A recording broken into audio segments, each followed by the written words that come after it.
प्रधानमंत्री नरेंद्र मोदी सिर्फ एक दिन के लिए ब्रिटेन पहुंचे हैं, लेकिन इसी एक दिन के लिए ब्रिटेन ने हजारों पाकिस्तानियों को जलील कर दिया। पाकिस्तानियों की टांगे तोड़ने की पूरी तैयारी कर ली। उसने अजमल कसाब ने मासूम लोगों का मुंबई में कत्ल किया।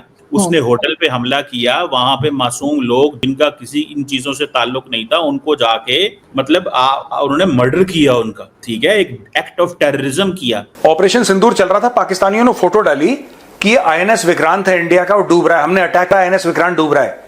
वो टाइटैनिक फिल्म की फोटो थी, दूर से जहाज डूब रहा था, उसमें लिखा आईएनएस विक्रांत, विक्रांत में डबल टी। सर, इंडिया ने कमाल कर दिखाया है, भारत ने कमाल कर दिया है, क्योंकि भारत का पासपोर्ट 2025 में 10 स्पॉट्स हाई जंप किया है।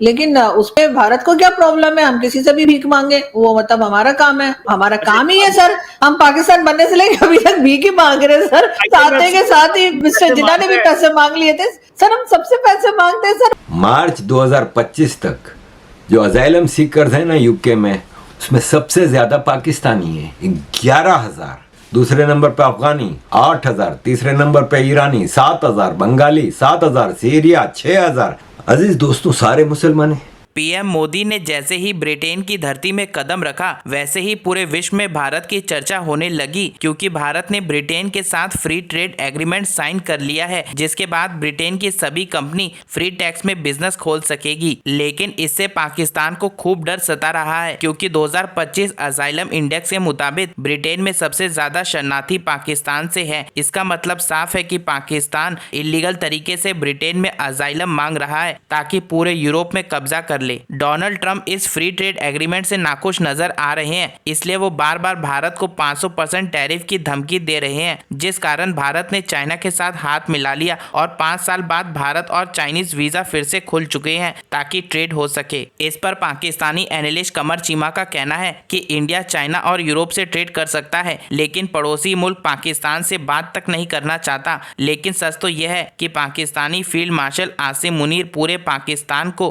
कंट्रोल कर रहे हैं।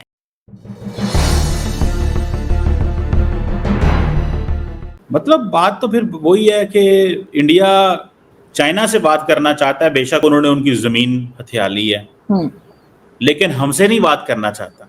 चाइना से भी फिर ना करे बात। सर, चाइना की तरफ से कभी टेररिज्म नहीं हुई ना। जमीन पे अगर उन्होंने कोई कब्जा किया है अगर चाइना ने, तो वो दोनों आपस में लड़के वो बार बार इधर से उधर होती रहती है, जो न्यूज आती रहती है। वो कहते हैं जी कब्जा कर लिया, राहुल गांधी कहते हैं जी जमीन पे कब्जा हो गया, ऐसा हो गया, लेकिन कहीं ना कहीं जाकर फिर दोबारा से कुछ और खबर आने लगती है कि जी ये वापस ले लिया। वो उस चीज में मैं इसलिए नहीं बोलूंगी कि मुझे बहुत ज्यादा उसकी नॉलेज नहीं है कि इन्होंने कौन सी जमीन ले ली और कब वापस कर दी, क्योंकि ये इनका चलता रहता है। लेकिन मैंने कभी ये नहीं सुना कि चाइना की तरफ से कोई टेररिज्म हुई हो, या चाइना के ऊपर भारत ने ये इल्जाम लगाया हो कि जी इन्होंने मुंबई अटैक कर दिया, या उसी जैसा कोई और अटैक हो गया, या उनके लोग मारे गए हैं, या कश्मीर में चाइना ने कुछ किया है। वो जो जमीन का झगड़ा चलता रहता है वो तो ऐसे ही सर जैसे हमारा और अफगानिस्तान का भी चलता रहता है। वो कहते हैं जी हम ड्यूरन लाइन को नहीं मानते, ये केपीके भी हमारा है। तो ऐसे ही सालों से जो है चाइना और भारत की भी एक लड़ाई चल रही है, लेकिन ट्रेड तो उनकी कभी बंद नहीं हुई। मैडम देखिए ना, अब पाकिस्तान कहता है जी कि हमारे पास कुलभूषण यादव इंडिया का एक्स कमांडर मौजूद है, इंडिया बलोचिस्तान में दहशतगर्दी कराता है, टीटीपी को इस्तेमाल करता है, प्रॉक्सीज इस्तेमाल करता है। तो मतलब अब कहीं ना कहीं से बात शुरू करनी होगी ना। अगर भारत पाकिस्तान पे इल्जाम लगाता है तो पाकिस्तान भी तो यही कह रहा है कि आपका तो हमारे पास बंदा मौजूद है जो ये हमने बलोचिस्तान से पकड़ा। एंड देन ये जो टीटीपी एंड बीएलए की बात है, इसकी भी तो कोई वैल्यू है कि नहीं है, कि इसके बावजूद पाकिस्तान चाहता है कि आए इस सिलसिले को खत्म किया जाए। सर, हमारे पास जो हमारे जो लोग हैं ना, चाहे वो हाफिज सईद हो या मसूद अजहर, इसी तरह के कई दूसरे लोग और कई ऑर्गेनाइजेशन जो टेरर आउटफिट जो यहाँ कहलाते हैं, उनके नाम यूएन में लिखे हुए हैं, यूएन डेजिग्नेटेड है। वो जो हमने कुलभूषण पकड़ रखा है ना, उसका नाम तो है ही नहीं यूनाइटेड नेशन में। आप कहिए ना उनको, यूएन को कहिए कि इसका नाम भी जो टेररिस्ट में डाले, देखे जी ये बलूचिस्तान में ये करा था। हम कुछ साबित तो कर नहीं पाए। हाँ, हमने पकड़ लिया है, 9 साल से हम रख कर भी बैठे हुए हैं, लेकिन यूएन में क्यों सर यूएन में नाम क्यों नहीं आता है कुलभूषण का? मेरी बात सुनिए, मैंने मिस कर दिया शायद। नहीं, मैं मिस कर। अच्छा, आप क्या समझती हैं कि एक इंडियन नेवी का बंदा पाकिस्तान में पकड़ा जाए, उसका नाम यूएन में आना चाहिए, या कि उसकी हुकूमत ये मानती है। देखें, इंडियन गवर्नमेंट ने कौंसलर एक्सेस मांगी, कुलभूषण यादव की मदर एंड वाइफ पाकिस्तान आई, सारा कुछ हुआ, वो मानते हैं हमारा बंदा, बलोचिस्तान से हमने पकड़ा। तो अभी कोई एविडेंस, मतलब यूएन से एविडेंस चाहिए?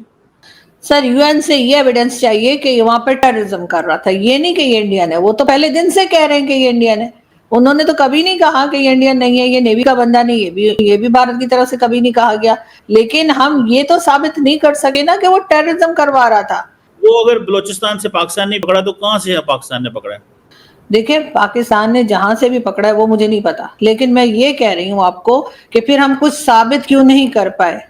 अगर इंडियन मीडिया की सुने, वो तो खैर कुछ और ही जगह बताते हैं जहां से हम पकड़ के ले आए हैं, हम कुछ और कहानी सुना रहे हैं, ठीक है, वो तो चलता है दोनों में। यूके की हालत यह है कि यहाँ पे माइग्रेंट्स का बाकायदा इन्वेजन है, और इस साल मार्च 2025 तक जो अजाइलम सीकर्स हैं ना यूके में, उसमें सबसे ज्यादा पाकिस्तानी है 11,000, दूसरे नंबर पे अफगानी 8,000, तीसरे नंबर पे ईरानी 7,000, Bengali 7,000, Syria 6,000, Eritrea 5,000, India 5,000, Sudan 5,000। अजीज दोस्तों, सारे मुसलमान हैं। इंडिया तो बहुत नीचे आ गया ना, और इंडिया में भी जो ज़्यादातर तो पंजाब से आते हैं, और पंजाब से आने के बाद ये खड़े होते हैं इंडियन हाई कमीशन के सामने, खालिस्तानियों के साथ प्रोटेस्ट करते हैं ताकि वो वीडियो दिखा के अपनी अजाइलम पक्की करें। बाकी इंडिया से अजाइलम वाले नहीं आते, एजुकेटेड लोग आते हैं, बाकायदा वीज़ा लेके, वर्क वीज़ा मिलता है उनको। यहाँ पे अमेरिका में, ऑस्ट्रेलिया में इंडियन की खपत है। यहाँ पे आप देखें ना कि दुनिया में आप बड़ी बड़ी कॉरपोरेट सेक्टर के CEO इंडियंस हैं। सवाल मेरा यह है कि यूके इन पाकिस्तानियों को किस बेस पे अजाइलम दे रहे हैं? अगर आप कहें कि पाकिस्तान में इनकी जान को खतरा है या पाकिस्तानी बेचारे तकलीफ में हैं, तो फिर 25 करोड़ को ले आओ भाई, सारे ही तकलीफ में उधर, सारे ही तकलीफ में उधर, तो सारों को ले आओ इधर। ये इन्वेशन है, लोगों की समझ में नहीं आ रहा। जिस तरह आपके यहाँ केजरीवाल और ममता और कांग्रेस अपीजमेंट के लिए भर भर के रोहिंग्या को भी सपोर्ट कर रहे हैं, इलेक्ट्रिसिटियाँ दे रहे हैं, कॉलोनियाँ बना के इलीगल दे रहे हैं, सब कुछ कर रहे हैं, फ्री खाने पीने अय्याशियाँ दे रहे हैं। उनका काम सिर्फ एक है, जब मूड हुआ बीवी का हाथ पकड़ा, बेडरूम में ले गए। 2-2, 3-3, 4-4 बीवियाँ रखी होती हैं, एक प्रेग्नेंट हो गई तो दूसरी है ना भाई, काम चलता जाएगा, बच्चे पैदा करते रहो और बस मुफ्त में रहो। ऐसे ही यहाँ पे ये इन्वेजन है। पाकिस्तानियों की कुछ हरकतें दिखा दूँ। ये हमारे घर के बिल्कुल पास नॉर्थहोल्ट स्कूल से एक बच्ची, टीनेज बच्ची स्कूल से बाहर निकली, एक पाकिस्तानी ने उसको, 15 साल की बच्ची गोरी थी, उसको छुरा मार दिया। ये डॉक्टर, मियाँ बीवी डॉक्टर, इन्होंने कोविड के दौरान PPE किट आती थी ना, किट्स आती थी, ये इतनी सारी इन्होंने चोरी करके बेची eBay पे।